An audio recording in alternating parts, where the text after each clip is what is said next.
Welcome to the first edition of our brand new event, the RoboLunch. My name is Patrick Schwarzkopf. I'm the Managing Director of VDMA Robotics and Automation Association based in Frankfurt in Germany.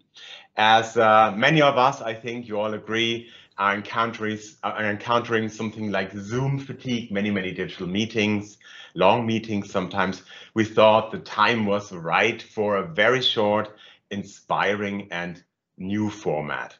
Also a fun and entertaining format, and feel free to enjoy your lunch while we're doing this. And we will garnish it with 3 short but fascinating stories. And this time the topic will be all about mobile robotics. Each presentation will be 8 minutes long, so quite short, followed by 4 minutes for questions and answers. Please ask your questions in the meeting chat, so deactivate your microphone and also your camera, except for the speakers, of course. Please note that we have some compliance rules in place. The VDMA compliance rules, you can see the link, they apply in all the meetings in general. And we are also recording the event. We're doing this because we think that we can really present something very nice here for streaming service later, and a lot more people can see the inspiring examples that we're presenting today. Our program today features inputs from energy robotics, and that's about the inspection of industrial sites, of Magazino, mobile robotics in intralogistics, and RobShare, which is a story about mobile robots as a service. So, as part of RoboLunch, we should have a little ritual, which I would like to start now, to show the appreciation for our speakers. So, with a visual or virtual applause. Let's do a test run, okay? The test run starts here. Very good, very good, very good. I think you could do a bit more. I mean, can you applaud a bit more? Yes. Yes. Robots. Unfortunately, I cannot navigate. Okay, that's okay. Okay, thank you. Very good. I think this works well, and we'll see. We'll have the applause meter later, and we'll see how we can show our appreciation to all of the speakers after each input. So let's not lose time. We have a very compact format, and so I would like to go straight to our first speaker, which is Mark Dassler, the CEO of Energy Robotics. Mark, please introduce yourself and then go right into your presentation. The floor is yours. Thank you. Can you hear me clearly? Yes. Wonderful. Okay, so my name is Mark Dassler. I'm CEO and co-founder of Energy Robotics, which is founded more or less 2 years ago. Our focus is to digitize inspection in the industry. And I brought some slides and also some visualization to get you an understanding what we're actually doing.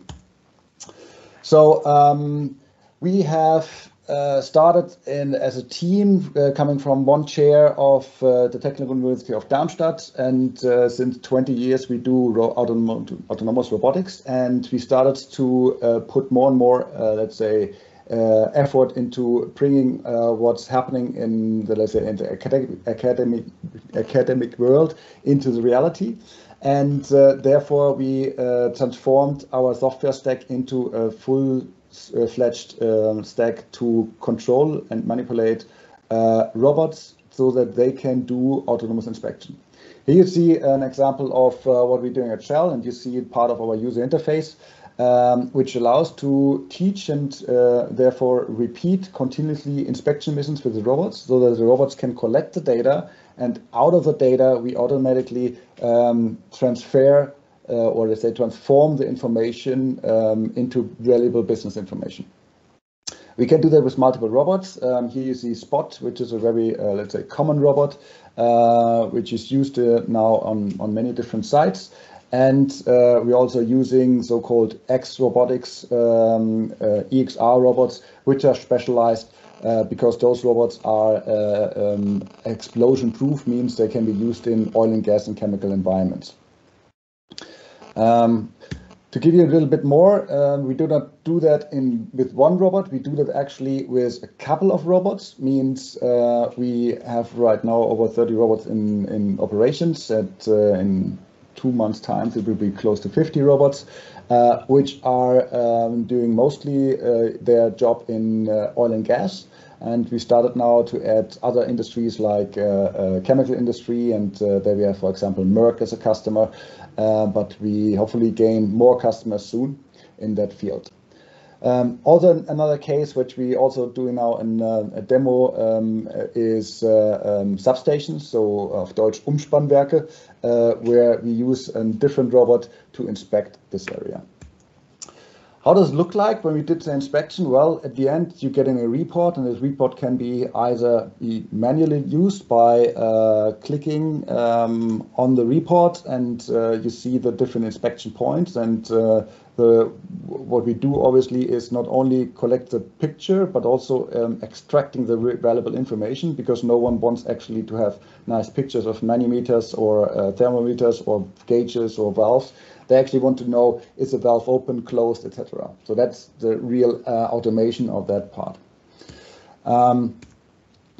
What can we do right now? We can read gauges, which then, as you've seen, are transformed into a real value like bar, temperature, etc.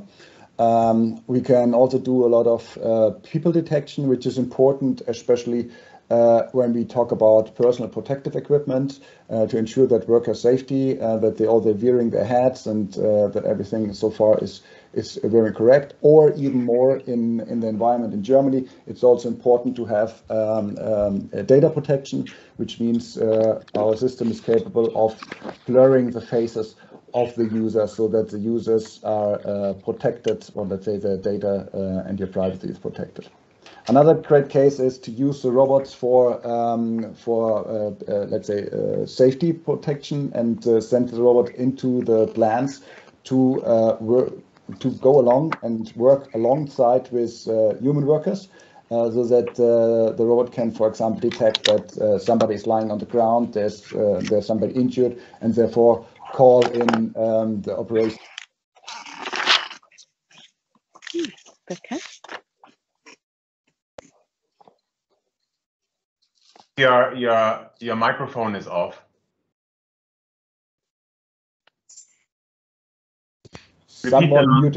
Someone muted everyone, so therefore also me. So sorry. Yeah, man down detection is also an interesting area of development. Right now we have 4 robots in our portfolio. These are the EXR robots, which are working with LiDAR and thermal cam, optical zoom cam, as well as various gas sensors. We use Spot for more, let's say, versatile environments where we need to climb, for example, different levels, where the environment is not so planar anymore. Which has a big benefit, of course, but also the downside that that Spot, for example, or every quadruped robot right now has only, let's say, a battery time of up to 60 to 90 minutes. Vice versa, if you use track-based robots or wheel-based robots, the operation time goes up to 6 to 8 hours. And that's what we also see with Rover. Rover is our solution for substations, and this is a kind of very cost-effective solution for monitoring and surveillance of substations and do inspection. There's a lot of cases where people are stealing fences from substations, and therefore, if you don't detect that early, you're having a risk of public, so kids and animals, etc., coming into the substation and might be injured. So it's a big case, and therefore we have with the Rover a proper solution also as well with this. Yeah, since 2018, we're in the game. We have now, as I said, 30 plus robots, soon 50 robots deployed on 4 continents, which are continuously doing their jobs over there. So we have more than 30,000 hours of operations of the robots, which are sitting outside continuously and being in docking stations and doing their job over there. And we have recorded more than 20,000 points of interest. So that means valves, gauges, and manimeters, etc. All those things which are important for inspection. This is what we do. Again, my name is Mark Dassler. If you have any questions, please don't hesitate to reach out to me. So I think I'm even a little bit faster as I should be, right? That's great, because that leaves a bit more time for questions and answers. We have the 4 minutes. Anna's adjusting the time. Thank you very much. Your robot also walks upstairs, right? I saw a video. I found that quite fascinating, that the Spot just walks up some industrial kind of metal staircase, and that there's no obstacle at all for the robot, or? But there's some limitations. So it's like 40 degrees maximum what the robot can do on stairs. We tested it also with 45 degrees. It still works. But usually it is less the technical issue what we're facing. It's more like the situation that we need to take care of the safety of the workers, and you don't want to be on the same time on stairs when the robot is doing its job there. But there's a lot of questions around worker safety and safe processes, which need to be clarified for robots which are currently walking. And also there are some points which need to be, let's say, fixed in the Maschinenrichtlinie of how to work with autonomous walking robots with humans around. And we see that this is really good solution if you have environments where there's no one available or no one around. But as soon as you're working in collaboration with robots, we need to, let's say, also work on the Richtlinien and the rules and processes to do that. Patrick, you're muted again. I don't know. Here we go again. Would it not be easier, is one question, to use IoT instead of machine vision and a robot for transmitting the values of the gauges or the meters you're reading? Exactly. That's a very common and good question. I mean, the reality is that this is not either or solution. Yeah. So IoT is the solution which allows you to get a lot of data into the system, and this is very important for all those critical pumps and motors and valves you need to do your operations. But on a site, especially on existing sites in chemical industry or in oil and gas, you have a lot of more components you need to monitor and continuously check on them. Not only of their functionality, but also of checking their if they need to maintain or not. Usually you do that with humans. Humans walk around per shift. Depending on the size of the plant, it takes 1.5 or 2 hours to do that. And they do that because their sensoric as a human are much more, let's say, wider than an IoT sensor can bring. And it also covers the areas where you're not in, right? So it means between 2 IoT sensors, you might want to have the value in between. Is the pump, or let's say, is the pipes, is there losing temperature? Are there insulation problems, etc.? So these are your eyes and ears without sending in humans, and it allows to continuously monitor the environment. Okay. And by the way, there's also this downside of IoT. It is another device you bring into your plant, which you also need to inspect at a certain point in time. And we had that wonderful case where many customers already reported that they have installed fixed gas sensors, which are measuring points in the plant. And there were actually gas leaks just 2 or 3 meters besides, and the fixed sensor didn't recognize anything. But the mobile robot had the benefit of continuously driving in this area and always said, I smell gas, I smell gas, I smell gas. And then somebody sent in and then realized that actually the gas leak is just 2 meters away from this sensor, which would never be captured without having the robot there. Okay, a bit more complicated than the question implied. How's the acceptance of people working together with the robot? I mean, you have some experience now with those robots running around in the field. This is actually a very good question, because we realized at the beginning that obviously the management is keen to implement robots as quickly as possible, because there's an opportunity of increasing the quality of the inspection as well as reducing the costs. But obviously, if you are down on the ground, you need to make sure that the change process behind, the change management behind, is taken care, and the people which are actually working alongside with the robots are identifying the robot as a helper and a support system, not as a threat to their own job. Mm-hmm. This was one of the biggest topics around that. Besides that, you need to make get everyone to understand that a robot is walking around and is there, and please keep your distance and don't put stuff in the way, because the robot comes, and otherwise somebody needs to because of security reason, stop the robot to do the next steps. So that there's a lot of things which are operational wise needs to be taken into consideration, which takes more time than actually implementing or bringing in the technology into the company. Okay, just time's up, but very, very short answers. The two questions that are related. Do you use 5G?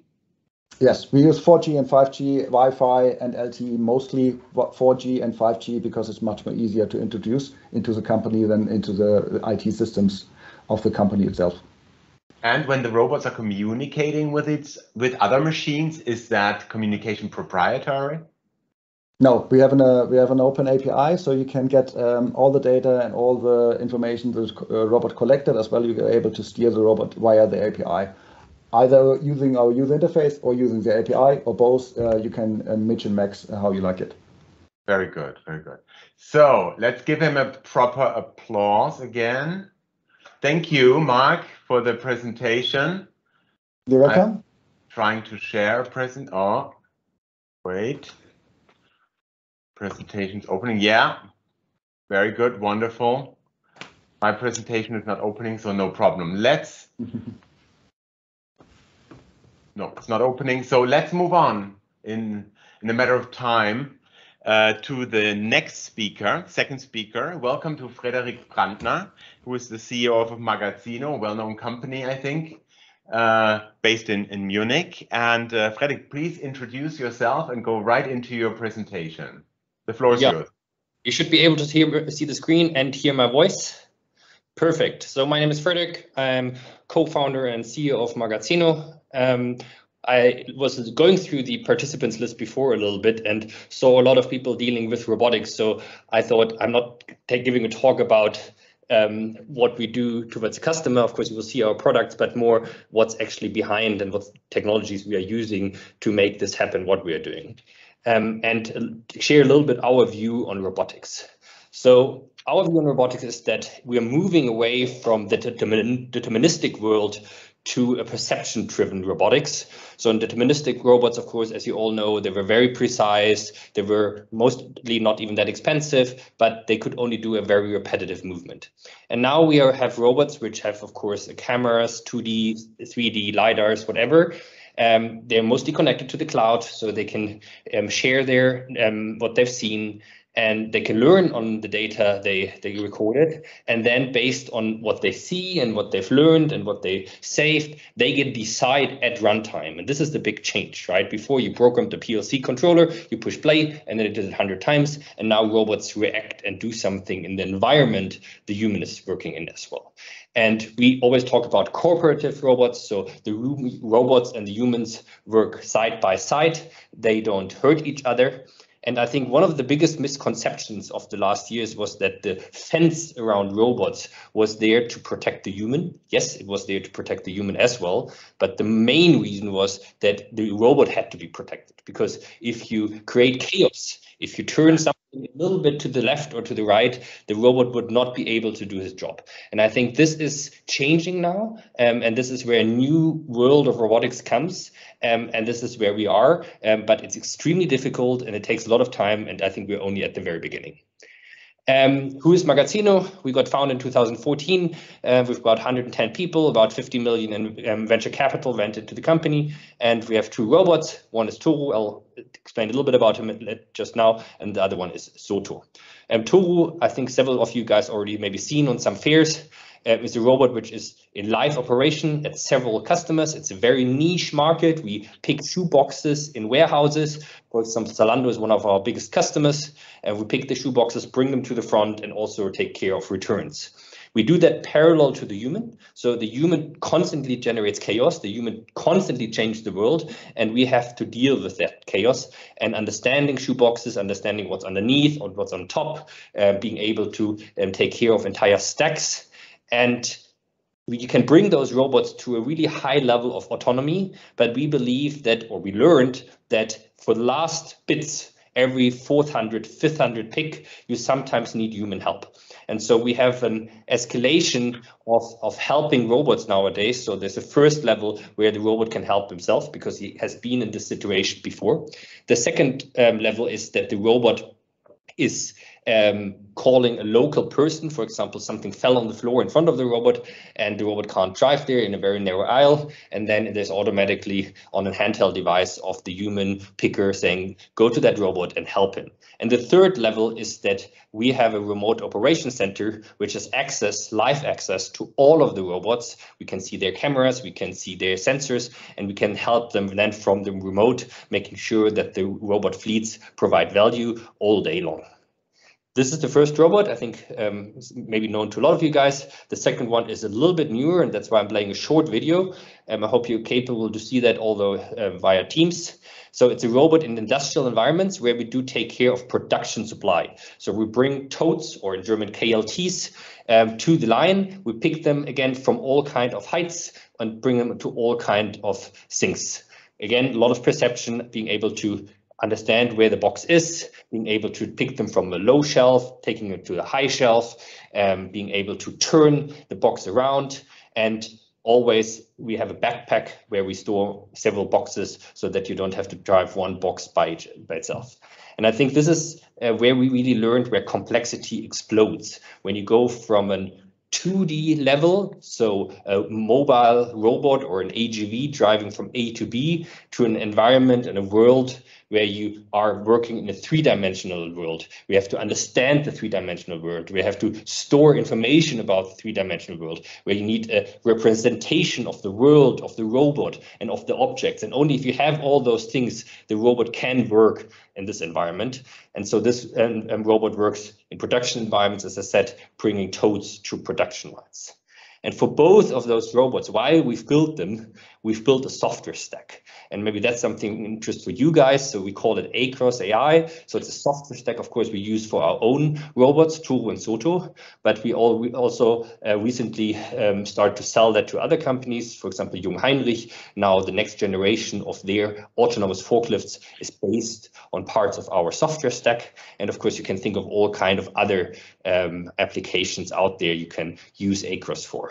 What is Across? It's based on ROS, so it's of course based on a lot of open source, but we realized that it needs a lot more adaptations. We are not a fleet management tool, so there's a lot of fleet management tools out there which take care of an entire fleet. This is not what we do. Our robot software runs on the robot itself and brings this autonomy to the robot. So the core of all is the Across core, which is a behavior tree. I will come back to that in a second. On top, there are different applications, so navigation or localization, so knowing where I am or where to go, the whole diagnostics, understanding how to perceive things. And what's really, really important in our point of view is the lower two parts of that stack. One is the data models, so a semantic representation of the world, a representation of the objects, of the robot itself and of the tasks. And underneath, a lot of engineering tools to deal with that. And the core of everything is a behavior tree. You might have heard of this. It comes from the gaming industry, so you can control very complex behavior. You can be very reactive. You have a very modular structure, and you have an explicit behavior model you can go through step by step. So this is what we did to get the robots going. Thanks a lot. Thank you. I think it's time for an applause. Let's give him a hand.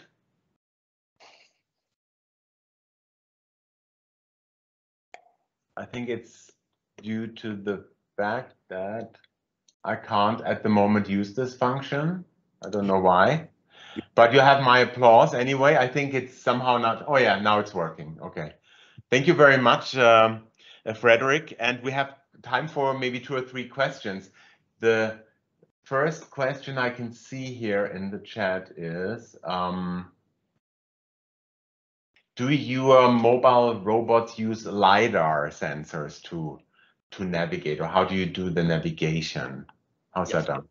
So to be a little bit more precise, localization and navigation are 2 things. Localization is where's the robot. That's where we use the LiDARs. We use the safety LiDARs to build a map and then localize based on this. We add localization with features of odometry and IMU, so to make sure that we know where we are. And then navigation is how to get from A to B. On top of the map, we build a topological graph, so basically defining roads, you could say, in a warehouse or in a production environment. And based on those roads, we then can drive, but of course react to local hurdles and go around them. There's another question from Jorge Arbelo Cabrera, who asks, when working with humans in chaotic and uncertain environments, the proprioceptive or probably perceptive ability of the robot must be key. What are the biggest challenges here? Yeah, so in fact, like dealing with the environment and understanding objects is super difficult, and especially if you have little information. So to give you some background knowledge, at first customers promised us that we get the sizes of boxes, and then they couldn't provide proper data. And if you don't have the sizes, it gets more difficult. And if you now think of 3 completely white stacks of shoe boxes, that's very difficult to grasp. So we had to put a lot of different perception capabilities together, from 2D to 3D to pre-trained neural networks, and all that comes together in a cost function, and then it only works. But there's still challenges. So if the humans create too much chaos, we call it nowadays the warehouse hygiene. So if they don't clean up once in a while or make sure that there is some space in between, robots have a difficult life. A very short question, because it's a yes/no question. Do you have a TÜV certification? We don't have a TÜV certification because we don't need a TÜV certification. What we do have is we've got, of course, following the Maschinenrichtlinie, that includes a lot of different norms we have to intercode. And then, of course, whenever we go into a warehouse, the Berufsgenossenschaft is included, and then you go through the whole process again. And so far in all the European countries we've been to, the robot got accepted, and we have safe behaviors there. Until now, today, we didn't have any accident with the robot. Very good. And one last question: how do you ensure absolute no-goes for such robots? That could be difficult. Different meanings in this question. Maybe no areas where they don't go ever. And of course, so on the first level, they are defined on the map, and you define no-go areas in there. Then there's also the difficulty from a safety point of view when you leave a corridor that you slow down. So we encode some of it based on the shelf we see on the left or on the right. And then the worst part for mobile robots is if you suddenly have a staircase where you could fall down, and then it just still makes sense to put a pole there to make sure that the robot will not be able to drive down there and fall on somebody. Thank you very much, Frederick. There's another question on opening acres for other robot manufacturers. Could you please answer it maybe in the chat in more detail? And in the matter of time, I would like to welcome Wolfgang Tutzer of Unwrap with the 3rd story. Give Frederick another applause. Thank you. And Wolfgang Tutzer, I give the floor to you now. Can you introduce yourself and start right away with your presentation? Thank you. Perfect. Thank you very much, Mr. Schwarzkopf, for the introduction. I hope everyone of you seeing my screen and also hearing my voice. Yes, from my side, hello, ladies and gentlemen. Good morning or good evening. I don't know where you're sitting. I would like to just give you a quick welcome. That's it from my side. My name is Wolfgang Tutzer. I'm Operation Manager at Unwrap. First of all, I would like to give you a short overview of our company structure. We've, as RobShare, founded in 2018. We are a subsidiary company of the United Robotics Group. and we are providing robot as a service. Let's say the robots are either used as marketing tools from our customers, or also, let's say, as a collaborative robots, which are supporting people at work. And yeah, as you can see, we're a young company, but we have the strength and also, let's say, the know-how of a big group of companies. Yeah, as we asked to present a showcase from our side, we decided to present you the case of let's say with our robot, the double, at the showcase at the Hybrid Expo of Han Group. There we had let's say yeah, some problems, not some problems, but we had some challenges to do. First of all, I would like to just give you a quick information about what is the Double Free. The Double Free is a robot which you can use as a tool to be present at a place far away from a location. So in that case, our customer Han Group used it for a trade show, a hybrid trade show, for people which were interested in the product of Han Group. And let's say in the last months, everybody of us knows, or let's say has seen it also, we had the Corona restrictions. So let's say together with them, we planned 6 days of hybrid trade shows with yeah, customers from all, let's say from 20 countries from all over the world. And yeah, there we put it, the double, as perfect partner. And let's say we as Robshare were a perfect partner because we could give them the full service, full service package in the end. And this was for them the perfect solution because they could present at their plant, at their headquarters,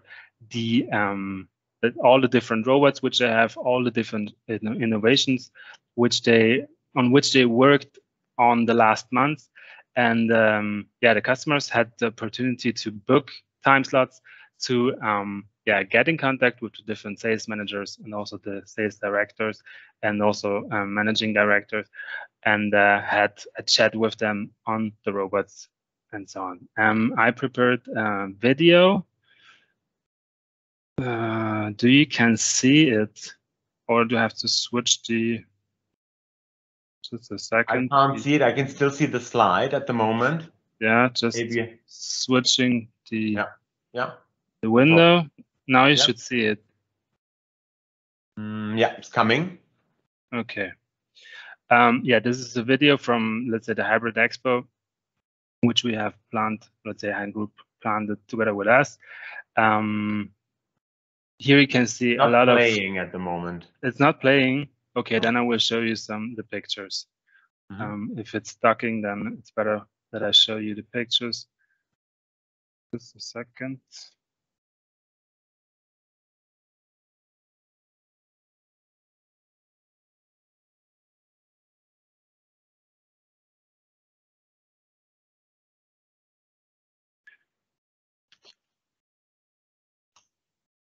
As I already said, let's say the Hybrid Expo was a hybrid trade show where we had the chance to place our robots instead of the customers. So they had the chance to come by clicking on the double, let's say by clicking on our link. Then they had the chance to book a time slot, and then they had the chance to navigate by their own with, let's say, as the double through all the plant, all the venue, and so on. And so they had the chance to speak with the sales managers, speak with the managing director, with the CEO, and so also our, let's say, some of our Ministerpräsidentin, Rheinland-Pfalz, Malu Dreyer, used the chance to get more information about our robots, more information about our innovations, by using the double without leaving her office in the end. So I would like to show you also what are also other application fields. We divided in, let's say that we divide them in 3 different categories. in business, education, and healthcare.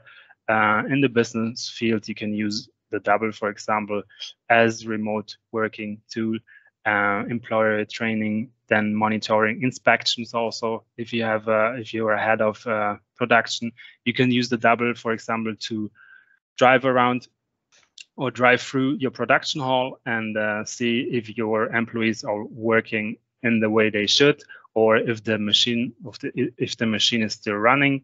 And yeah, so you have the perfect chance to be at the production hall without leaving your home office. So second field, it's also let's say the education. We see a lot of potential in the remote participation in school, for example, in university, and also in remote visits, distance learning for sure. Also the next months and years, it's a big topic. And also the remote assistance, for example, for teachers, professors, and something like, let's say, in that way, is very high potential field. In the healthcare, we see also a lot of potential in next years. We have seen it already in the last months that nobody could, for example, go to visit their grandparents. So a lot of elderly senior healthcare centers booked our service with the double, and so that their, let's say, the kids of the kids of the people which were living in that healthcare center could visit them via the double, and for them, let's say, after a couple of seconds, they didn't even think about anymore that this is a robot. And so, let's say that the discussion or the dialogue was very fluent with the HD camera and also the zoom and also the perfect microphones, which the double has. It's a very good solution in the end to be to have a chat or being a part of a meeting or being part of a conference. And we see a lot of potential also in the healthcare sector. To show you just in the end, let's say this is not the only robot which we have in our portfolio. We have a lot of robots in our portfolio, more than 20 robots. We have 3 different fields in which we are working. We have we have the social and communication robots, where we have the Now, the James, the Double, the Pepper, the Cruiser.